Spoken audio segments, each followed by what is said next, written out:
En los escenarios de fe, en la iglesia, en los lugares de culto donde nos reunimos como comunidad cristiana, se hace cada vez más notorio que hay realidades de abuso, abuso en diferentes posibilidades. Y en esta conversación con Lina, hoy queremos desmitificar muchas de las cosas que decimos son de Dios, realmente son escenarios de abuso dentro de comunidades de la fe. Lina es una mujer que se ha especializado durante varios años en atender casos de realidades de abuso, abusos dentro de escenarios de la fe. Y con Lina vamos a conversar sobre los diferentes casos, las diferentes posibilidades de abuso que ella conoce, las estructuras del abuso, cómo darnos cuenta si vivimos en realidades de abuso y las decisiones a tomar dentro de darnos cuenta que vivimos realidades de abuso en los escenarios de la fe. Existimos en un mundo caótico, lleno de odios, miedos y angustias. Se hace urgente volver a Jesús, volver al Evangelio, volver al mensaje de bienestar y de esperanza, volver al amor a Dios, al amor propio, al amor por el otro. Teo Cotidiana. Lina, qué rico tenerte aquí, qué rico conversar con vos de nuevo. Admiro un montón lo que haces y el tema específico en el que, bueno, vos te mueves en medio de muchos temas, pero el tema específico en el que tenés como este énfasis constante es en abuso en escenarios de la fe, especialmente en la fe cristiana. Yo quisiera que nos hablaras un poquito sobre vos, quién sos, qué haces, un poquito tu historia y por qué este tema es tan importante para vos. Bueno, Tomás, pues yo soy Lina Fernanda Montoya, soy una mujer cristiana, sí, y digamos que ese elemento es clave digamos, es un elemento clave para entender por qué investigo, me acerco a este fenómeno del abuso espiritual o abuso de poder religioso. Estudié psicología. Y pues tengo dos especializaciones, una en desarrollo comunitario, otra en cuidado psicoespiritual y una maestría en innovación social. Eh, He hecho muchos procesos psicosociales con víctimas del conflicto armado, con víctimas de diferentes asuntos, personas pues, que han sido marginalizadas, aquí en el contexto especialmente caleño, vallecaucano, de pronto también la zona del Cauca con población afro y población indígena.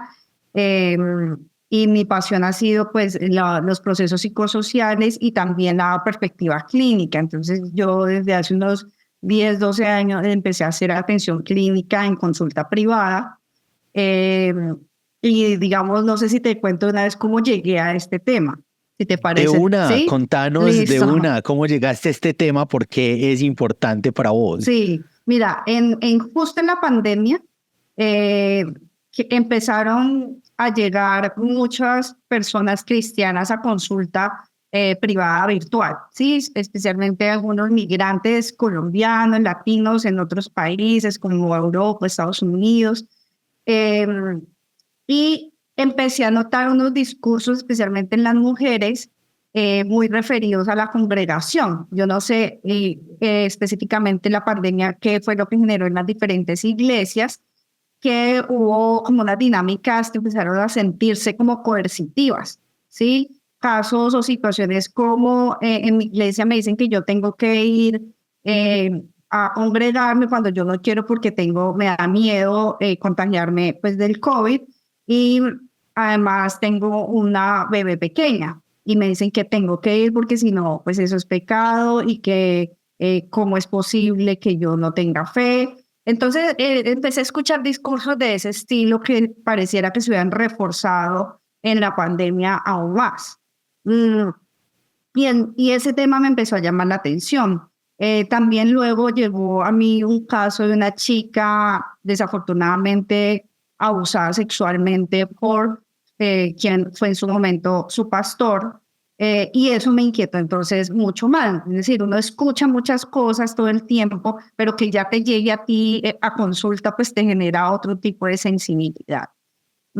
Entonces empecé a explorar un poco estos fenómenos, es decir, esto porque es que se presenta, esto tiene un nombre, esto de qué se trata. Y empecé a explorar y a leer y me encontré entonces con el concepto de abuso espiritual.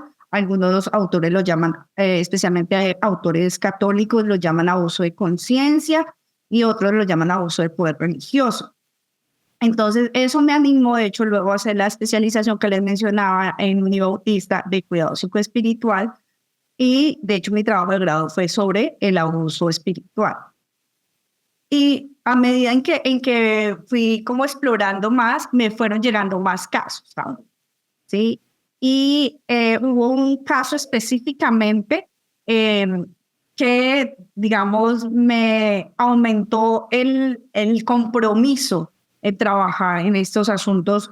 Cuando digo trabajar es prevenir y también atender a aquellas personas que han sido víctimas de este tipo de fenómenos. Y es que me llegó un caso específicamente que dijo, mi motivo de consulta es que creo que soy víctima de abuso espiritual, que he sido víctima de abuso espiritual por más de 10 años. Y yo le dije, ¿cómo llegaste a mi consulta? Es decir, ¿cómo supiste? Entonces me acordé que yo hago parte de un instituto aquí en Cali que se llama Instituto Logos y allí yo coordino el área de psicoespiritualidad y en la página web ya habían puesto todos mis datos y así fue como me encontró. Y claro, cuando tomo este caso, se empieza a ver, empecé a ver en este caso específicamente todo lo que la literatura planteaba, ¿sí? Todos los síntomas, pero también todas las lógicas, las formas, las narrativas que se iban estructurando en casos como el de esta persona y luego me empezó a remitir otros casos del mismo contexto. Lina, es muy usual cuando se plantea este tipo de casos en las redes sociales que haya como diferentes reacciones. ¿Verdad? Unas son, pucha, sí, a mí me ha pasado eso y yo creo que yo también soy víctima de eso que se llama abuso espiritual o de conciencia. ¿Verdad? Pero la gran mayoría de gente llega y dice, no, están hablando en contra de la iglesia, están hablando en contra de mi pastor, están hablando en contra del liderazgo, están mostrando una cara, es un caso aislado de lo que pasa dentro de las iglesias, pero eso no es la iglesia, o eso solamente pasa en las sectas, ¿cierto? Pero en los últimos años, muy desde pandemia, muy desde que todo el mundo se fue a las redes sociales a encontrar otras experiencias de fe y a encontrar historias que se estaban moviendo por ahí y a decir, uy, yo me identifico con esta historia. Uno nota que no son casos aislados, que en realidad hay muchísimos casos que en algunos lugares es una realidad sistemática y muchas veces no sé si queremos o por reacción psicológica nos apagamos frente a esa realidad y empezamos a negarla, ¿no? Lina, ¿qué es abuso desde lo más chiquito hasta lo más grande dentro de los escenarios de fe? ¿Cómo podemos decir, uy, esto que está pasando aquí, esto es abuso? Muy bien. Bueno, creo que dijiste ahorita una palabra clave y es el tema sistemático. Es decir, en el abuso espiritual o el abuso de poder religioso hay acciones sistemáticas, ¿sí? De coerción, de manipulación, de control excesivo, en donde se utilizan los símbolos de la fe, en este caso, por ejemplo, la Biblia, la oración, las prácticas religiosas son utilizadas en nombre de Dios. Además, ese es como un elemento clave. En nombre de Dios las utilizan para lograr su cometido. Entonces, sí debe ser algo sistemático. Es decir, abuso espiritual No es que un día, voy a inventar, un pastor se enojó por algo y dijo, bueno, no quiero acá hablar con nadie, se calla todo el mundo y ya, luego siguió, digamos, la dinámica común y corriente. No, eso no es abuso espiritual. Sí, eso es una acción particular que, digamos, tiene toda una argumentación, estaba en mal momento, fue irrespetuoso, sí, eso es irrespeto, pero no es abuso. El abuso es esa dinámica o esa práctica sistemática, ¿sí? Que se puede ver entonces en todos los escenarios de la lógica eclesial, de parte de, y ese es el otro elemento clave, alguien que tiene poder, ¿sí? No es de parte de cualquier persona. Entonces, por eso el abuso espiritual es un abuso de poder inicialmente, ¿sí? Es alguien que tiene una autoridad, ya sea que se la hayan designado, ya sea que la misma comunidad la haya otorgado, ya sea que la misma persona se haya autoproclamado, ¿sí? Autoridad y la comunidad le haya creído, allí ya hay una lógica de poder, es decir, es vertical, es de alguien que tiene poder hacia otros que no lo tienen. Y aquí es muy importante, pues, yo doy un curso de prevención del abuso espiritual en la Unidad Bautista, pues porque son personas que estudian para, muchos de ellos para ser ministros en la iglesia, y veíamos cómo, estudiábamos cómo el abuso se puede dar de, digamos, en este caso del pastor hacia los feligreses o la comunidad, pero también dependiendo del tipo de gobierno de la iglesia, puede ser que, por ejemplo, el consejo de ancianos, ¿sí? La asamblea, en fin, las personas que tienen poder de decisión pueden también tener actos abusivos, por ejemplo, hacia el pastor, ¿sí? Porque también hay iglesias donde el pastor hace lo que dice y es como un empleado y le exigen un poco de cosas y también ellos pueden ser víctimas de abuso. Por ejemplo, sus hijos se tienen que portar así, sus hijos tienen que hacer eso, su esposa tiene que hacer eso. Sí, entonces le quieren controlar todo también a él. Entonces hay que entender porque no hay una sola forma de expresarse ese abuso espiritual, depende de la forma de gobierno. Pero como hoy desafortunadamente muchas iglesias tienen la lógica demasiado vertical donde todo el poder está concentrado en una o dos personas, pues eso favorece más que sea de pastores a los feligreses. ¿Qué hay en el abuso espiritual? Que digamos que qué impactos hay. Hay impactos emocionales, hay impactos psicológicos, en algunos casos cuando se ejerce violencia física, pues hay impactos también físicos, sexuales, pueden haber daños de todo tipo, como daños económicos, por ejemplo, que tuve algunos casos también de personas que se dieron cuenta del impacto económico que generó este abuso, ¿sí? Entonces, es una dinámica relacional de poder de una persona o un grupo de personas sobre otro o sobre otros. Y quiero agregar un actor que hemos estado reflexionando mucho con mis estudiantes, de hecho estoy mirando a ver cómo escribo alrededor de esto, un actor clave. Empecé a leer, sobre todo en Inglaterra, han hecho muchos estudios sobre esto con la iglesia anglicana, y hay un actor que a veces del cual poco se habla y es la comunidad. Es decir, mientras hay alguien o un grupo de personas que ejercen este abuso sistemático utilizando los símbolos de la fe, el discurso religioso y en nombre de Dios para sacar provecho, para manipular, para coartar, dañar, hay una comunidad que está ahí. El asunto es qué pasa con esa comunidad, porque la comunidad a veces se está dando cuenta, ¿sí? Y es un actor fundamental. ¿De qué me he dado cuenta yo a través de mis consultantes?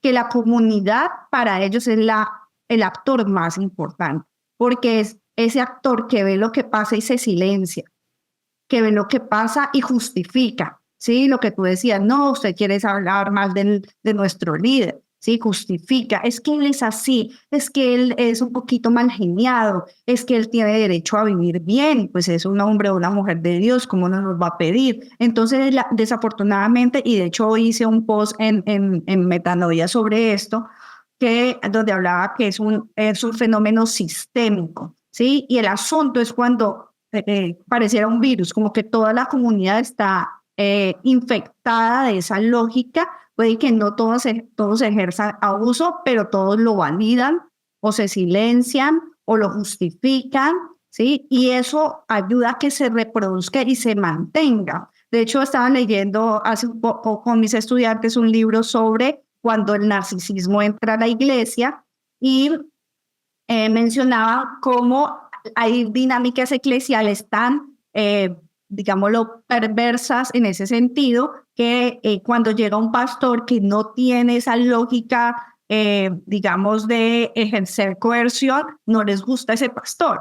Sí, les parece demasiado blando, les parece demasiado, no sé, suave, y ese tipo de pastorado no les gusta porque ya vienen enseñados y habituados en esas lógicas de poder que muchas veces generan daño, pero que ya se volvió o se ha naturalizado como la forma de ser iglesia, ¿sí? Y allí también hay que hacer un trabajo importante con la comunidad, porque esa comunidad es la que ha ayudado de alguna manera a sostener esas prácticas. Nina, es que cuando estás hablando de la actitud de la comunidad ¿Verdad? frente al abuso verticalizado, ¿Verdad? el abuso vertical, ¿Verdad? ¿no? El que está arriba está encima de los que están abajo y hace lo que se le da la gana. Pero es que de alguna manera los mismos discursos tradicionales de ¿Verdad? nuestra religión generan escenarios donde es posible que haya abuso y que haya silencio frente ¿Verdad? al abuso. Claro. Em, el lenguaje, el discurso que pone a ciertas personas encima, el ungido de Dios, la ungida de Dios, que son intocables, ellos tienen la voz de Dios, que se ubican en un lugar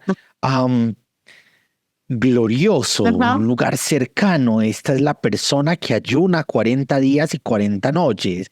Esta es la persona que ora durante 4, 5, ¿Verdad? 6 horas. Esta persona brilla con los ¿Verdad? destellos de Dios porque está más cercana ¿Verdad? a Dios y entonces es alguien intocable y nosotros tenemos que vivir eso que esa persona nos está diciendo.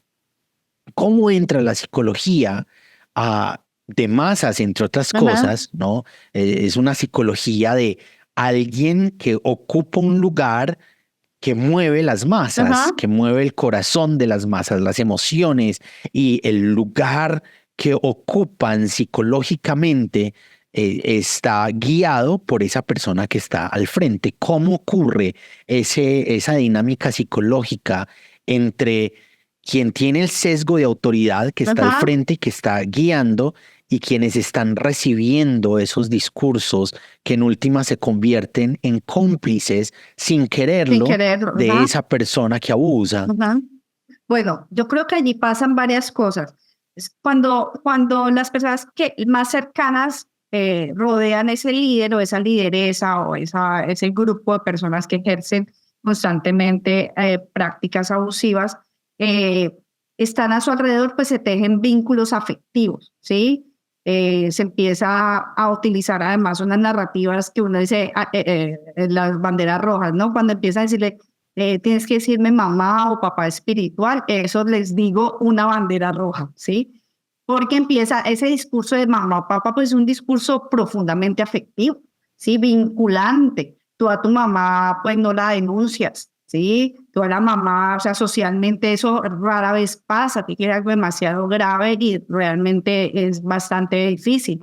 Entonces empiezan a generar todas unas dinámicas vinculantes a nivel afectivo que favorecen la lealtad de ese grupo hacia esa persona, ¿sí? Eso, digamos, por un lado. Lo otro es que en la psicología de las masas, hay otra que se llama, digamos, la psicología de las mayorías, habla de cómo así alguien esté viendo que algo no está bien o que algo es como inconsistente, si la mayoría le dice que no, que es así, la persona duda de su propio juicio, ¿sí? Y termina siguiendo la mayoría, ¿sí? Termina conformándose un poco a esa visión. De hecho, han habido muchos experimentos sobre este asunto. Personas que perceptualmente pues están viendo la realidad, pero cuando le dice la mayoría que es de otro color algo, que tiene otro tamaño, termina cambiando su percepción, porque hay una sensación de que si yo no puedo, digamos, estar bien y tanta gente mal, entonces yo estoy mal y tengo que adecuarme, adaptarme a ese grupo. Y a veces pasa, digamos, las personas que salen de las iglesias que dicen, no, aquí algo está funcionando mal.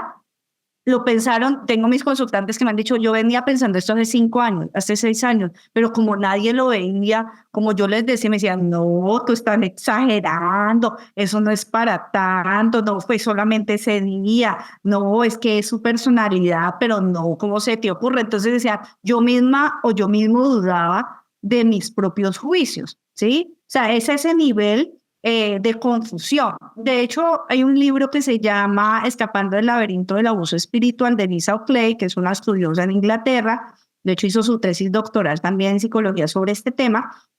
Y ella plantea como unas etapas del abuso, ¿sí? Y tiene que ver con lo que tú estabas diciendo, como que al inicio todo es color de rosa, todo es bonito, llego a un lugar y me siento amado, acogido, todo el vínculo afectivo que muchas veces hay en las congregaciones y que es sano, es decir, eso no está mal, ¿sí? Sentirse parte de es algo que los seres humanos necesitamos. El asunto es cuando ya empezamos a percibir cosas como extrañas, extravagantes, de hecho, disonantes con el texto bíblico, pero se empieza a dejar de lado, como no, de pronto yo estoy confundida, de pronto yo no he entendido bien las cosas, ¿sí? Y se deja ahí por un lado, además todo lo que los demás dicen, dice, sí, sí, soy yo, es decir, no, no es así. Pero luego pasa algo, realmente es un acto muy fuerte donde se denigra a otra persona en público, en privado, y la persona se da cuenta y dice, no, venga, no, pero tampoco, o sea, yo puedo estar confundida, pero esto que estoy viendo ya es otra cosa. Y allí hay una primera ruptura, pero luego se le da otra oportunidad, no, pero no me voy a ir de la iglesia, no, tampoco es para tanto, y siguen, ¿sí? En este recorrido pueden durar 10 años perfectamente.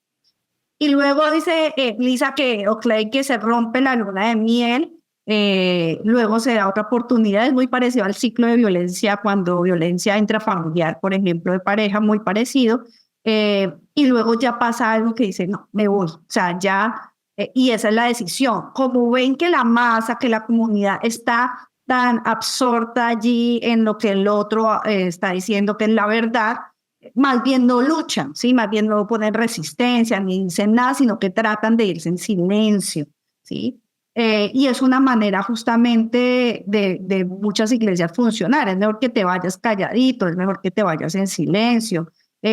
Otra forma en que se mantiene esa lógica de la masa es que si algo pasa tan grave como un delito de abuso sexual, lo que han hecho, y lo he escuchado de muchas personas que me lo han contado, es que cambia al líder de ciudad, ¿sí? Entonces lo que hace es, él es el problema, entonces lo movemos, o sea, llevan el problema por otra parte, ¿sí? Y nosotros seguimos aquí como si nada. Entonces, esa tendencia de los grupos de pensar, además, ahí hay un término muy psicológico que es la identidad social, de pensar que nosotros somos la iglesia buena y allá son las iglesias malas, nosotros somos la comunidad santa y ellos no lo son, aquí sí está, digamos, la verdadera interpretación de la Biblia y allá no, ¿sí? Ese sesgo cognitivo, perceptivo, de que aquí estamos nosotros muy bien, nosotros y ellos, hace también que no se divulgue, porque es que si yo llego a decir que aquí estamos mal, pues no, si aquí estamos mal, yo también estoy mal, y eso nadie lo quiere cargar, ¿sí? Nadie quiere decir que yo también estoy mal. Entonces, más bien se guarda y se protege esa identidad social en la congregación y se pide que la otra persona se vaya o lo expulsan cuando es muy grave, pero cuando no es un delito ni es tan mediático, lo que se le pide es a la víctima o a las víctimas que mejor se vayan, ¿sí? Que es gravísimo.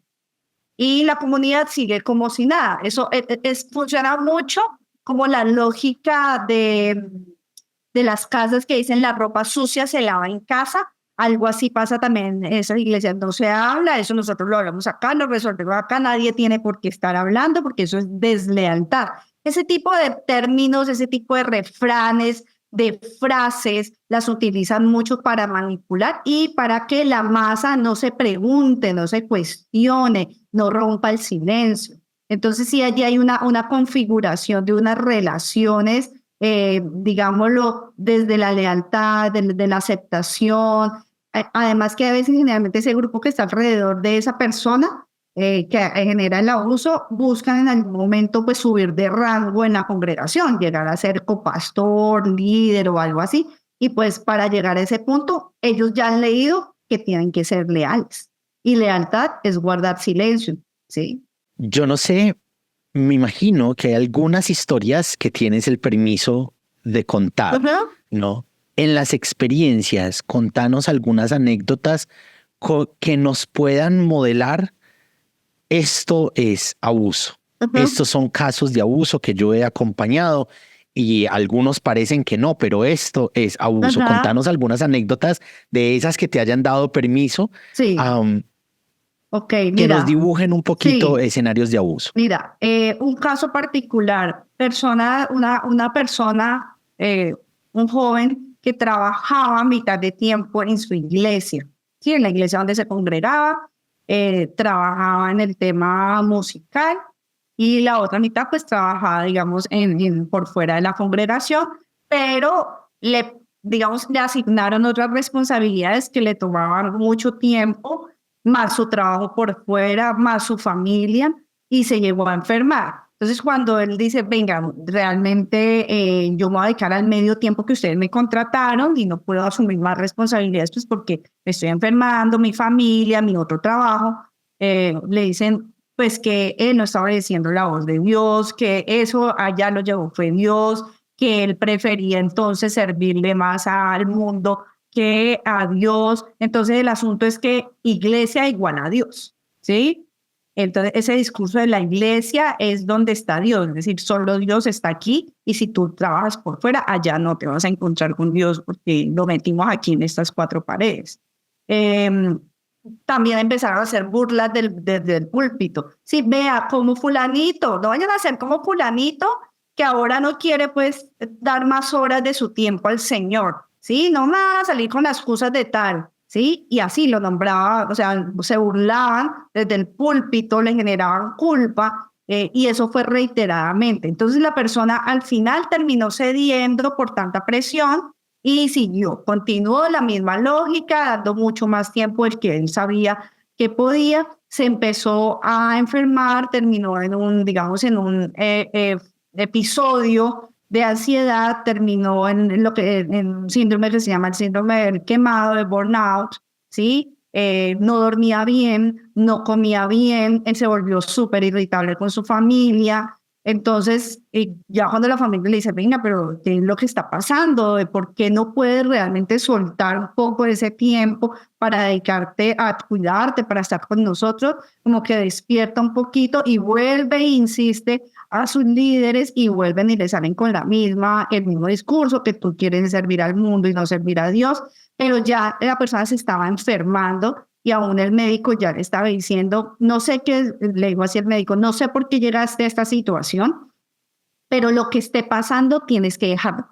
¿Sí? Así le digo al médico, tienes que dejarlo porque estás en un nivel de estrés, de angustia, de ansiedad, que un día de estos pues vas a quedar ahí paralizado. Eso digamos que lo alertó muchísimo y le permitió luego tomar la decisión, así lo miraran feo, así lo criticaran, así se burlaran desde el púlpito. Luego pues tuvo que un poco soportar este tipo de rechazos. Estas personas describen algo muy particular, dice, esos amigos que son de la iglesia, por eso es que les digo que la comunidad es tan importante, dejaron de ser nuestros amigos. Entonces, antes nos invitaban a todos los cumpleaños, los baby showers, los matrimonios, ahora ya no nos invitaban, ¿sí? O sea, nos sacaron, ¿sí? Nos excluyeron y esa es una práctica, yo te puedo decir, Tomás, que sí yo he escuchado repetidamente algo doloroso para las víctimas de abuso espiritual es el rechazo de su comunidad, ni siquiera es el rechazo del líder, ¿sí?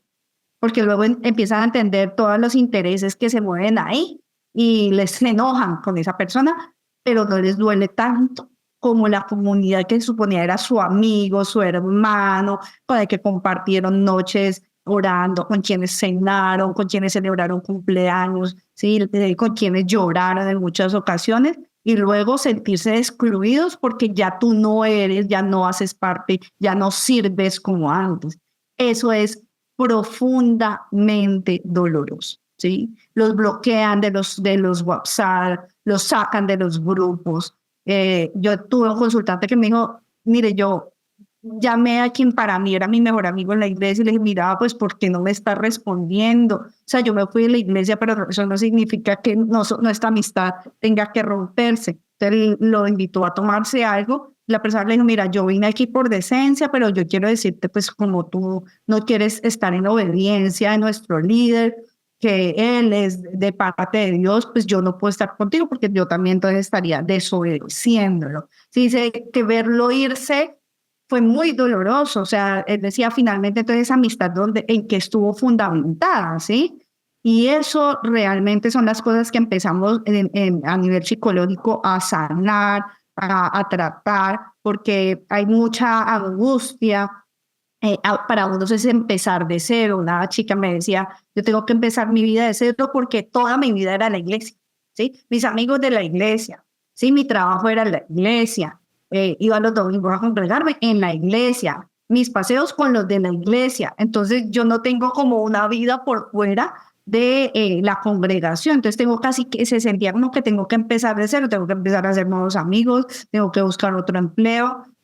Sí, porque los abusos generalmente lo que hacen es llevar a las personas a considerar que lo más importante es la vida ni siquiera espiritual, sino la vida eclesial, ¿sí? Y yo te voy a contar un caso no mío, sino de una compañera que me dijo que una vez le llegó eso y ella le dijo, yo sé que reaccioné mal, pero fue la impotencia.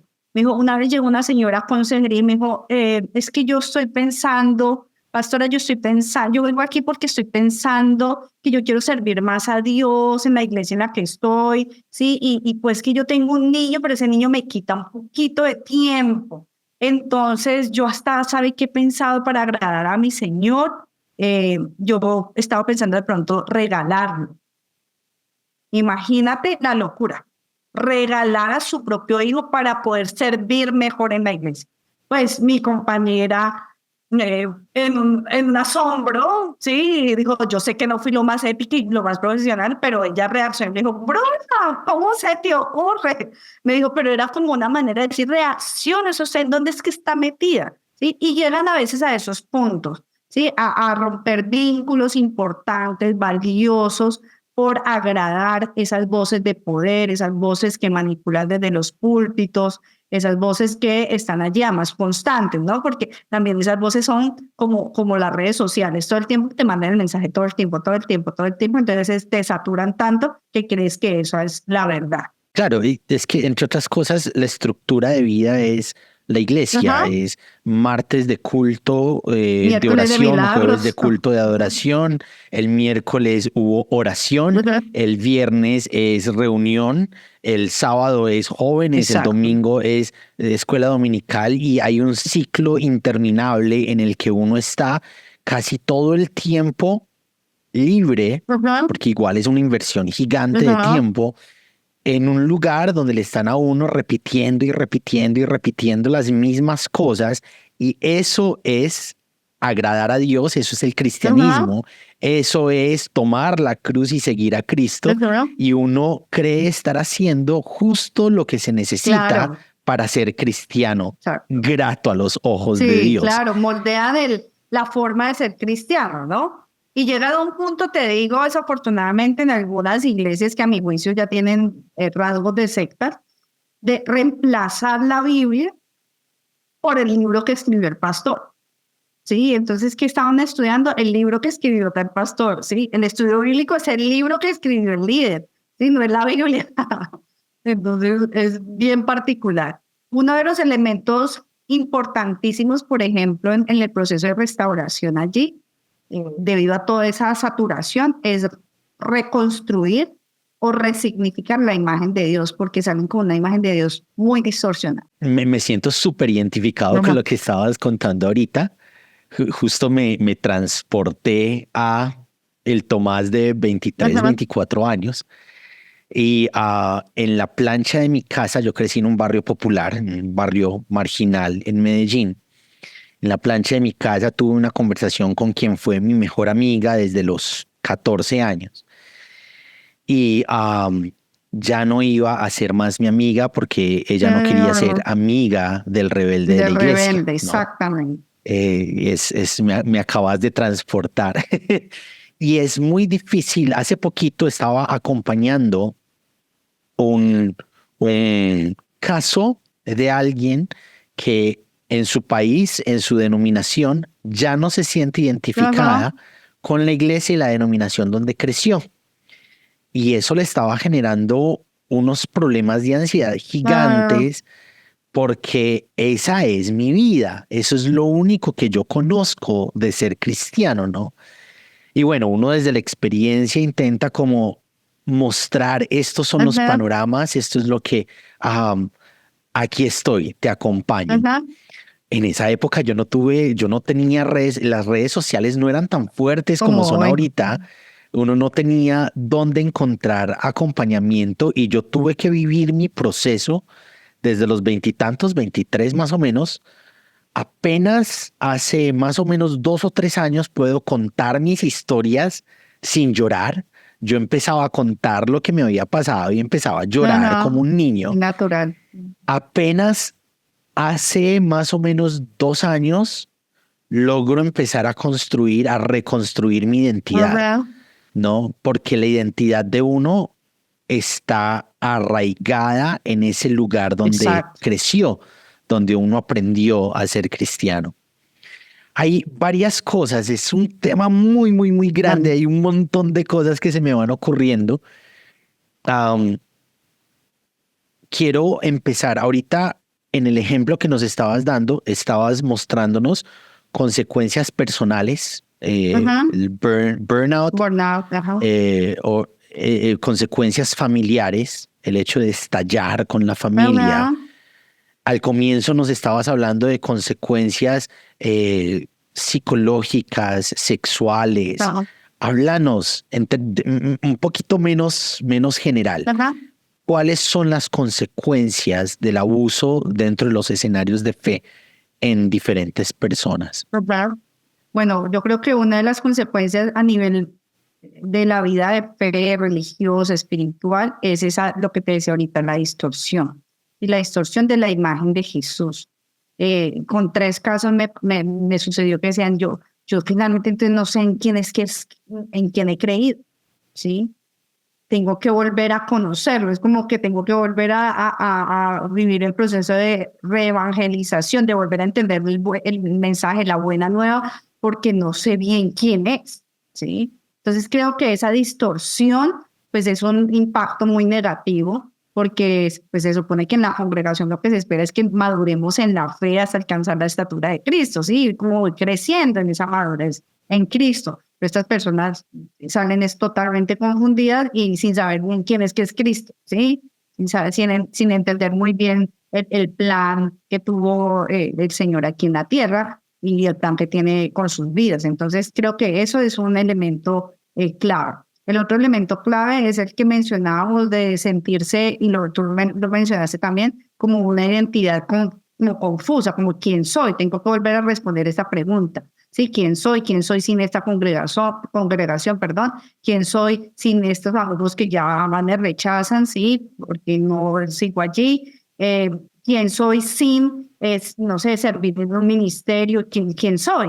Sí, y esa construcción de identidad después de muchos años, pues cuesta psíquicamente, porque parece que ya todo estaba estable, ya habían respuestas claras, y ahora volverme a preguntar y reconfigurar esa identidad no es sencillo, eso toma su tiempo, ¿sí?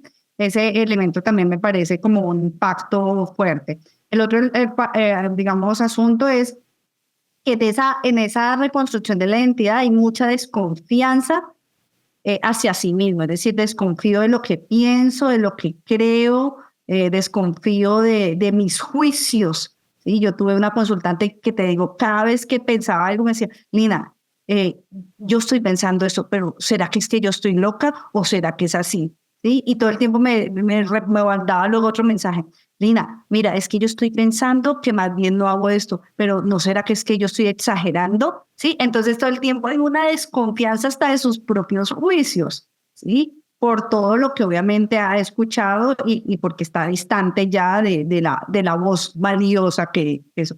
supuestamente es el que está en esa congregación. Entonces, eso también genera un impacto muy fuerte porque ya no confío en mis propios juicios y tengo que empezar otra vez a darme cuenta de, pues que no es que esté confundida, es que, o bueno, sí estoy confundida, pero por efecto de este fenómeno, pero que yo tengo todavía la capacidad para hacer juicios, para razonar, ¿sí? Y allí ese periodo, de hecho, dura muchísimo para volver a confiar en sus percepciones. Digamos que otras consecuencias que yo veo es el hecho, tuve dos consultantes que querían, eso fue muy bonito, que querían volverse a congregar. Y decían, sabemos que pues la vida cristiana es una vida colectiva, o sea, la fe no solamente es una experiencia individual, sino que es una experiencia en colectivo, en comunidad. Pero tenían profundo miedo de volver a pisar una iglesia. Y una vez lo intentaron, entonces me dijeron, mira, nosotros fuimos cuando sabíamos que ya iba a ser la prédica, es decir, no nos quedamos ni en el tiempo de alabanza, ni queríamos que nos preguntaran quiénes éramos, cómo nos llamábamos, qué hacíamos, nada de eso queríamos. Porque apenas nos dijeran eso, salíamos corriendo de allí. Entonces llegaban a la prédica y 3 minutos antes de que acabara la prédica, se iban, ¿sí? Porque empezaban a sudar, ¿no? Era la ansiedad, ¿sí? Entonces ahí aparecen también unas respuestas físicas, fisiológicas, de sudor, de palpitaciones. Tuve una consultante, que ustedes pues, supongo que van a deducir de qué tipo de congregación, que ella le gustan unas pulseritas, ponerse pulseritas, pero tanto le han dicho pues, que eso es del diablo, eso es del enemigo, que ella una vez dijo, ay, no, yo me la voy a poner porque es que a mí me gusta, y ella misma hizo como un razonamiento, es que ponerme la pulsera, ¿a quién le hace daño? Y se queda pensando, y pues claro, la respuesta era a nadie, ¿sí? Y se fue. Dijo, yo tomé valor y me fui. Y desde que pisé el templo, empecé a sudar. Empezó a palpitar el corazón, ¿sí? Realmente entran como en una disonancia cognitiva, unas ideas aquí contrarias a las otras que la ponen en un estado de ansiedad muy, muy fuerte. Dice, no aguanté, tuve que salirme, sí, quitarle la pulserita y volver a entrar. Imagínense, digamos, ese efecto.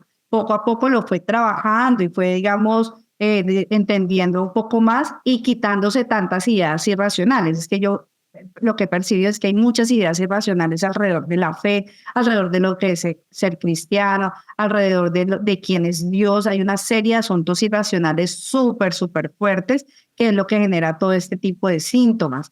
¿Qué otro tipo de síntomas? A veces, pues ya en un nivel mucho más grave, no poder dormir, ¿sí? No poder concentrarse, estar como muy saturados de esas imágenes dañinas o esas imágenes que les han vendido.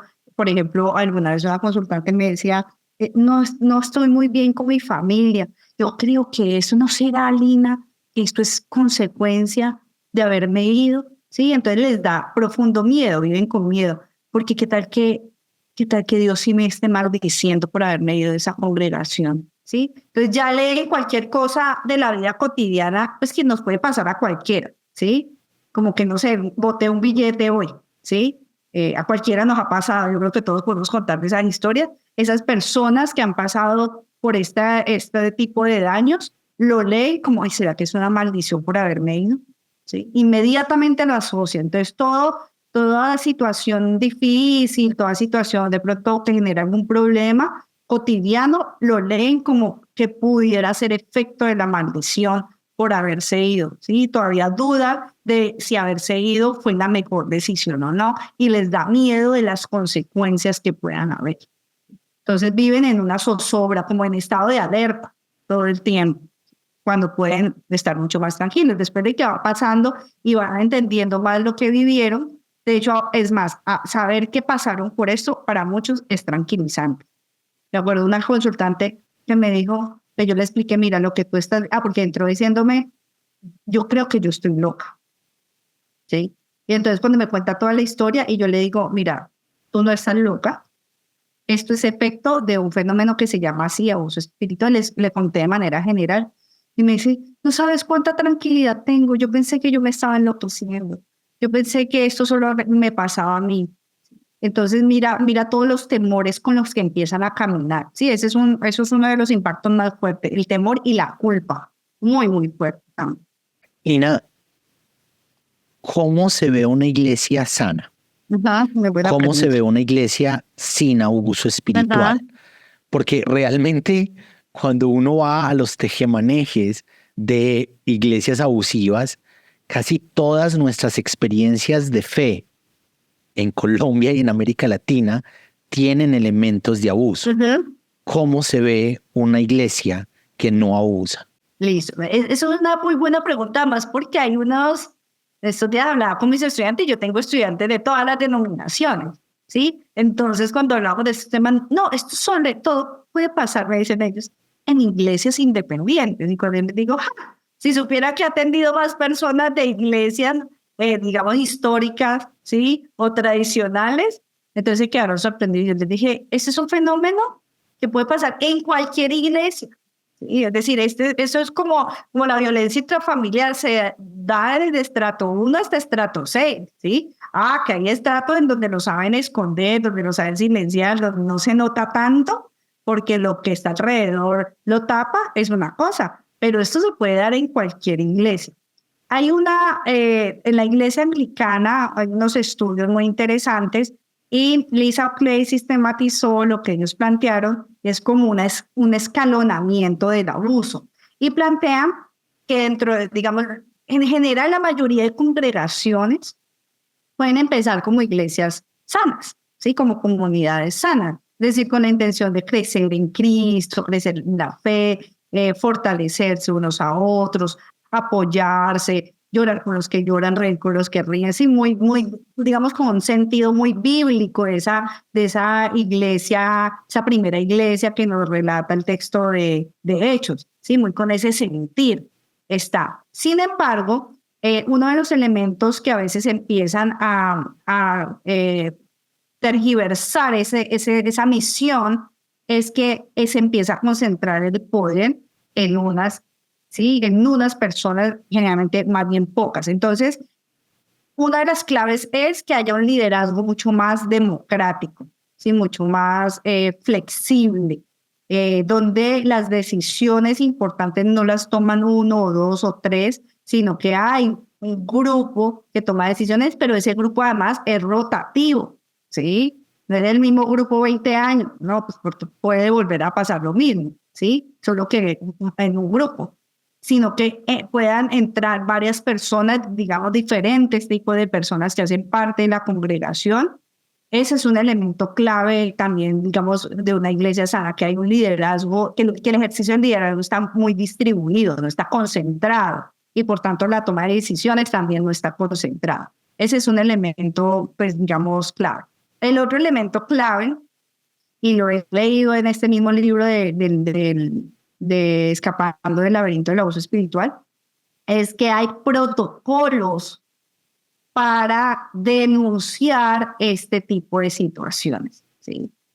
Y yo te lo digo por experiencia, son realmente contaditas las congregaciones que tienen este tipo de protocolos, ¿sí? Y cuando digo protocolos es que diseñan una ruta de cómo una persona, por ejemplo, si se siente estafada por un líder porque le pidió hoy 1.000.000 de pesos en nombre de Dios y luego el mes siguiente otro 1.000.000 y ya viendo que eso es como sistemático y siente que de pronto me estás estafando, puedo denunciar y entonces deben tener un correo electrónico, un buzón dentro de la misma congregación, un buzón donde se pueda dejar anónimamente la información también y que hayan personas, digamos, designadas a hacer seguimiento a esa información. Pero hoy yo te digo, Tomás, no hay, eso es una práctica que no existe. Además, porque le dicen, no, vaya, ya lo habla con el pastor, y resulta que si el pastor es quien está ejerciendo el abuso, ¿con quién no hablo? Sí, entonces la gente por eso es que se queda en silencio. Entonces, tener esos buzones, pero además hablar de esto desde el púlpito, ¿sí? De esto no se está predicando. Y eso es importantísimo, hablando, lo habló Jesús, ¿sí? Y Jesús denunció a quienes ponían cargas más pesadas, ¿sí? Y que ni ellos mismos podían llevar. Entonces, hablar, es decir, hablar de este fenómeno y decir, si aquí usted cree que esto está pasando, díganos, ¿sí? Escriban este buzón, escriben este correo, ojalá un correo destinado solamente a este tipo de asuntos, ¿sí? Un correo que sea revisado por un colectivo de personas que está, no sé, un comité de ética, ¿sí? Porque a veces yo que he visto que las congregaciones tienen comité de ética solo cuando se presentan casos tipo de delitos, especialmente los de violencia sexual. Sí, pero para los otros no existe comité de ética, no se reúnen, sino que el líder toma la decisión de qué hacer y listo, se quedó eso allí, digamos, en veremos. Entonces, esas son prácticas que ayudan a disminuir, porque si alguien está pensando en estafar, en dañar, pues dice, aquí ya hablaron de esto, una persona me puede denunciar, pueden llevar eso al buzón de sugerencia o al buzón que se tenga, por ejemplo, o puede mandar un correo electrónico y denunciarme. Entonces ya se previene, ¿sí? Y genera como que la iglesia es un lugar seguro. Esa es la intención de una iglesia sana, que las personas se sientan seguras, que allí pueden hablar y no van a ser juzgadas, que pueden denunciar y van a ser escuchadas, ¿sí? Esto es, digamos que ese es solo otro elemento fundamental. Y un aspecto clave que aprendí, sobre todo con el pastor Harold Segura, que tú también conoces, es con los niños. Desde temprana edad, así como, digamos, nos esforzamos que los niños desde chiquitos no se memoricen versículos, se aprendan historias de la Biblia, ¿sí? Estar como estén cercanos a la palabra de Dios. También preguntarle a los niños desde chiquitos y prevenirlos, ¿sí? Es decir, ningún maestro de escuela dominical puede tocar tus partes íntimas, ¿sí? Si tú te sientes incómodo, debes informarme, yo te voy a creer, ¿sí? Eso desde pequeñito. Entonces, si eso se empieza a hacer con las generaciones más pequeñas, en la medida en que ellos van creciendo, pues van volviéndose jóvenes, adolescentes, adultos, digamos, claros en esos asuntos y no van a permitir esos abusos. Y si llegan a pasar, pues van a hablar, porque van a sentir que la congregación les da espacio para hablar de ese asunto, ¿sí? Y lo otro que ya me parece, digamos, cuando se presentan esos hechos, es que no es suficiente con sacar el líder, no es suficiente con mover el líder, no es suficiente con decir, no, esa persona ya la bajamos del rol del liderazgo. No, es necesario mirarnos como congregación, qué fue lo que pasó, ¿sí? Hacer esa revisión nuestra, ¿sí? Como miembros de la congregación. ¿Será que nosotros sí habíamos visto algo y no dijimos a tiempo? ¿Será que alguien alguna vez me dijo y yo no le presté cuidado? ¿Sí? Entonces, hacer un ejercicio de revisión también es importante y eso ayuda a que todos nos volvemos responsables de lo que nos pasa a todos, ¿sí? No es solamente uno, sino que todos nos volvemos corresponsables de cuidarnos entre nosotros. Y por eso allí probablemente no van a haber, si llega alguien con una mala intención de hacer daño, probablemente no va a haber espacio, ¿sí? No va a sentir que hay espacio para configurar este tipo de prácticas. Lo digo por una experiencia muy cercana. Después de mucho tiempo conocimos que X persona que hizo parte de una congregación era un abusador sexual, ¿sí? Y dijimos, ¿por qué nuestra congregación? Porque además, claro, cuando supimos, inmediatamente exploramos con las personas que estaban en ese momento y eran jóvenes. Venga, esta persona alguna vez se insinuó, alguna vez tal cosa. No. Y la deducción que hicimos es que estos jóvenes estaban muy cercanos, primero a sus padres, ¿sí? Segundo, al resto de líderes, ¿sí? Ellos sabían que ellos estaban siendo protegidos y probablemente esa persona observaba eso y no se atrevió nunca a hacerle daño a ellos, ¿sí? Porque veía que había toda una comunidad que rodeaba a estos jóvenes y estos niños y no, digamos, no se atrevió a hacer este daño. En cambio, con otras personas más vulnerables, pues sí lo hizo. Entonces creo que esas son dinámicas y prácticas de la vida cotidiana dentro de una congregación que se pueden empezar a implementar. Es como una especie de utopía el hecho de una iglesia que tenga estas características y que sistematice estas cosas puede prevenir. Creo que es una realidad en construcción que necesitamos insistir en eso, pero es una iglesia que podremos ver generalizada en unos 20 años o algo así, ¿no? Lo que empecemos a hacer hoy y me inquieta muchísimo, ¿no? cómo a través de nuestras plataformas en las redes sociales podemos insistir en que este tipo de cuidados existan. Pero hoy, ¿qué se hace hoy? Hoy me di cuenta que yo soy víctima del abuso en escenarios de la fe. He sido víctima hace 10 años, hace 15 años, hace 20 años. Hoy, ¿qué hago? ¿A dónde corro? ¿Cuáles son las decisiones por tomar? Hoy, cuando me doy cuenta, este lugar donde nací, donde crecí como cristiano, como cristiana, estoy siendo abusado aquí. ¿Qué hago? Bueno, hay varias cosas. Desafortunadamente, pues en nuestros países, y creo que de pronto en Inglaterra están en ese proceso, aquí de pronto en Chile lo han intentado, pero no está, digamos, identificado ni delimitado como un delito del abuso espiritual.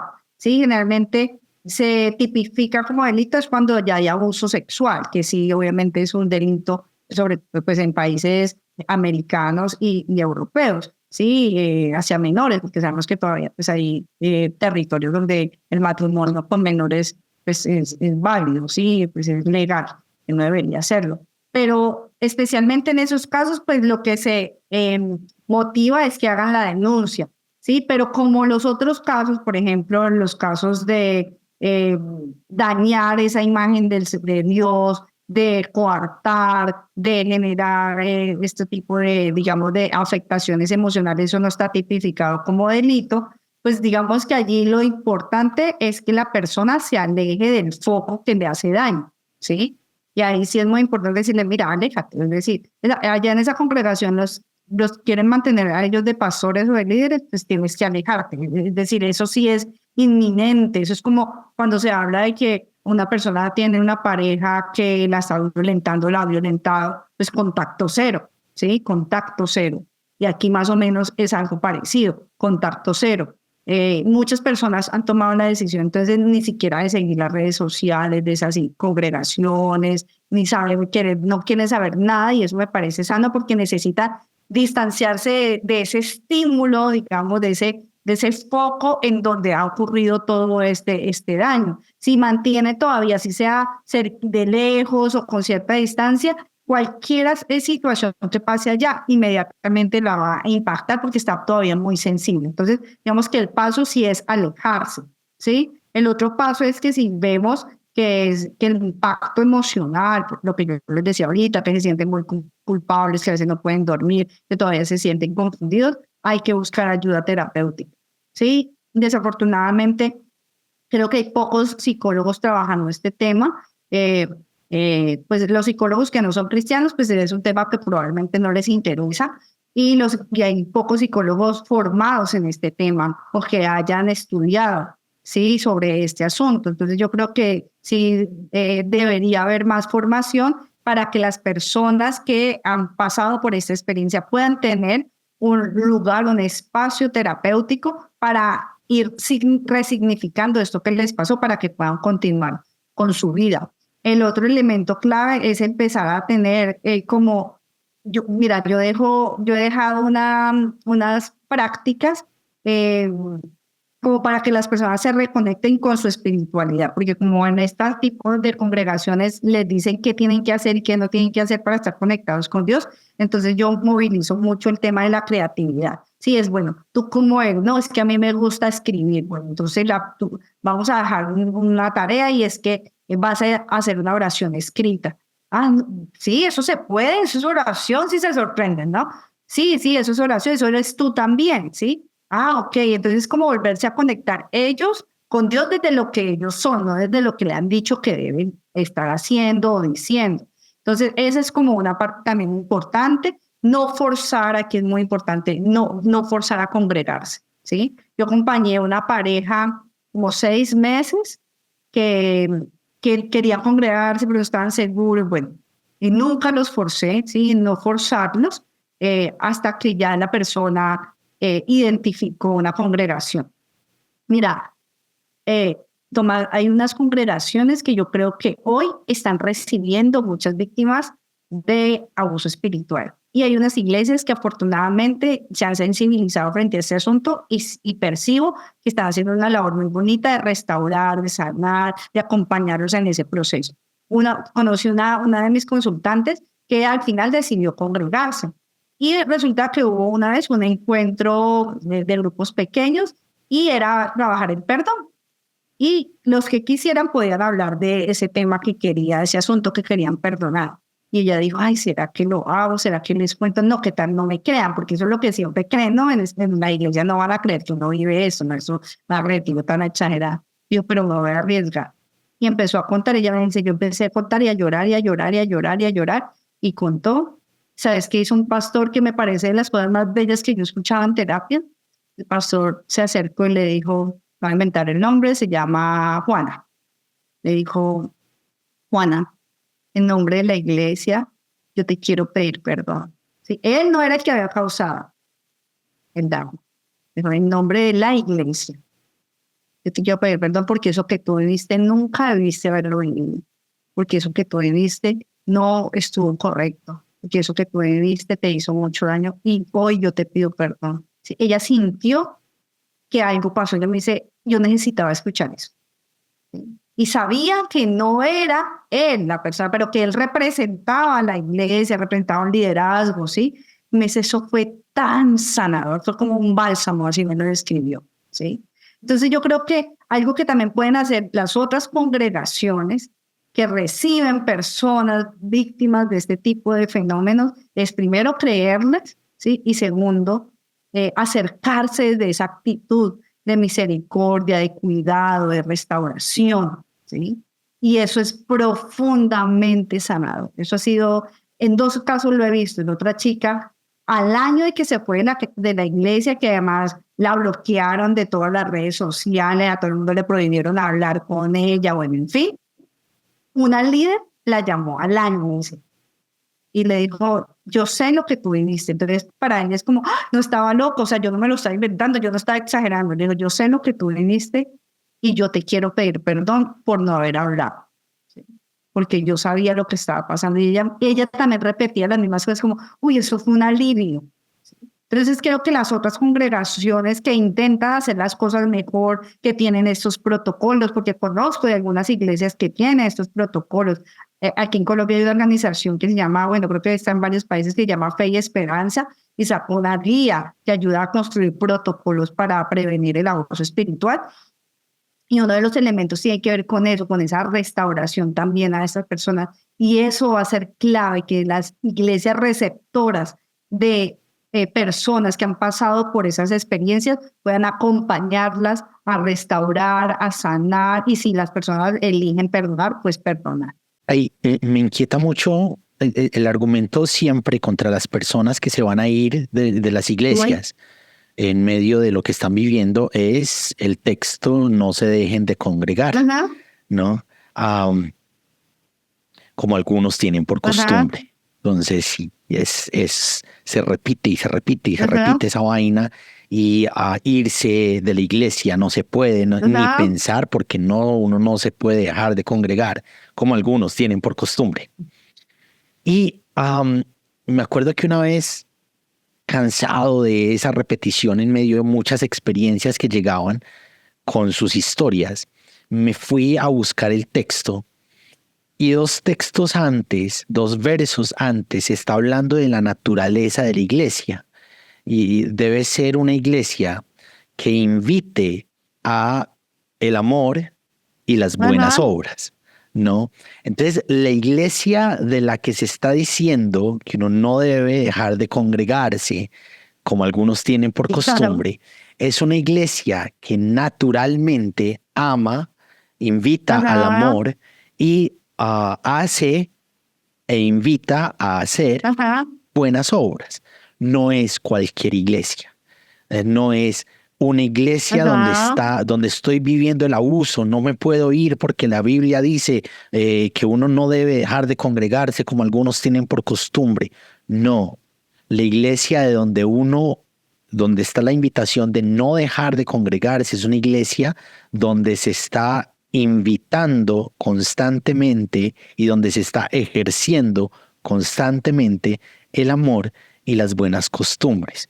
Entonces, si alguien está pensando en irse y no se ha ido para no pecar, porque ese texto dice eso, es recordar, no es cualquier iglesia de la que no debemos irnos. Una iglesia donde hay abuso, hay que irse. Una iglesia donde hay esta verticalización del poder, hay que irse. Porque entre otras cosas, el ministerio del evangelio no es vertical, es horizontal, es de tú a tú. Por eso Dios se hace humanidad, porque no es Dios aquí arriba que está mandando a los de abajo, es Dios que se hace horizontal. Con nosotros, ¿no? Dios con nosotros. Exacto. Entonces, si es Dios con nosotros, es el pastor, la pastora con nosotros, es el liderazgo con nosotros, no es un asunto piramidal, es una realidad horizontal donde todos somos lo mismo, el mismo, y donde todos vamos caminando. Claro. Lina, gracias por este rato, muchas gracias por estar aquí. Quisiera que nos regalaras un mensaje a todas esas personas que tal vez están viviendo abuso, que están como, uy, yo creo que yo estoy viviendo abuso espiritual, o que ya están seguras, yo he vivido abuso espiritual. Regálanos un mensaje para esas personas. Pues primero que confíen en eso que están percibiendo, sintiendo, que probablemente eso que están reconociendo como extraño, como incoherente, como inconsistente, que no ha sido hace una semana, sino durante mucho tiempo, es una alerta, ¿sí? De que efectivamente están pasando por un abuso de este tipo. Lo segundo es ir tomando ya esa decisión. Realmente es importante dar un paso al costado, sin buscar la aprobación, porque probablemente nadie te va a aprobar que te vayas, ¿sí? Nadie, aún los que son los más amigos te van a decir, no, ¿cómo se te ocurre? Pero si están claros en el impacto negativo que ha generado la manera en que te están tratando, la manera en que lideran, si también encuentras razones para decir realmente nos están manipulando porque usan estas formas, usan la oración, usan la Biblia para hacer que hagamos lo que ellos quieren que haga, allí no debes estar. Sí, eso es muy importante. Lo otro es que si tiene la posibilidad de buscar apoyo terapéutico, y yo no estoy hablando solamente apoyo psicológico, digamos que no todo el mundo desafortunadamente tiene la posibilidad económica de acceder, pero si ustedes conocen, por ejemplo, una congregación donde hay un buen consejero o las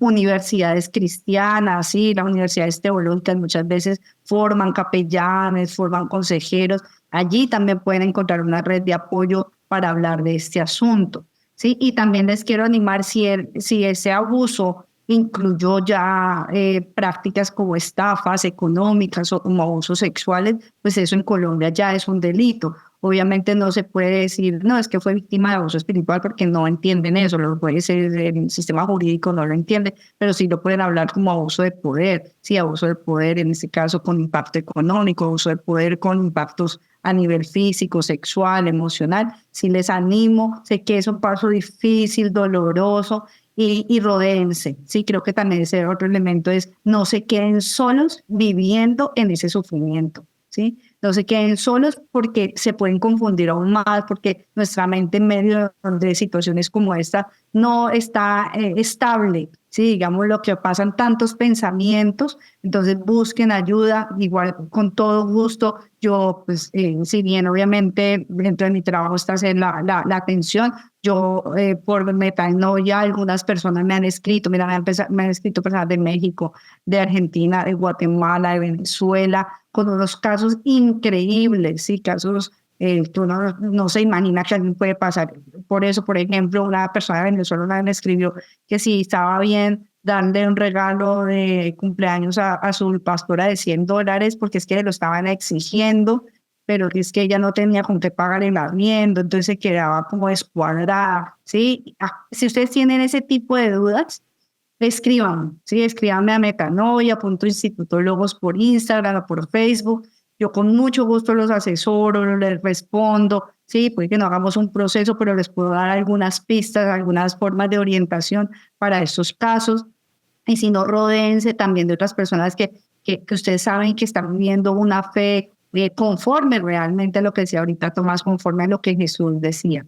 Y lo otro ya para, digamos, para las congregaciones, también quiero dejar el mensaje de que se revisen, ¿sí? A veces nos da susto revisarnos porque nos encontramos esas sombras, nos encontramos, como decimos por ahí popularmente, esos demonios que creemos que nosotros no tenemos, que los demás allá pasa en otro lugar, pero aquí no pasa. Pero creo que es una tarea de responsabilidad, de ética en las congregaciones, que se estén revisando cómo estamos ejerciendo el liderazgo, cómo se da el poder aquí, sí, cómo se da la dinámica de poder, cómo se toman decisiones, qué tipo de protocolos hay para proteger a las personas más vulnerables de nuestra congregación. Entonces, sí es importante revisarnos porque es muy triste que lo que llamamos en el mundo pasan dinámicas de abuso de poder en los trabajos, en las universidades, en los colegios, ¿sí? Pero más triste es que pase en la iglesia porque la gente llega a la congregación esperando algo diferente y la iglesia debe ser contracultural en esa medida.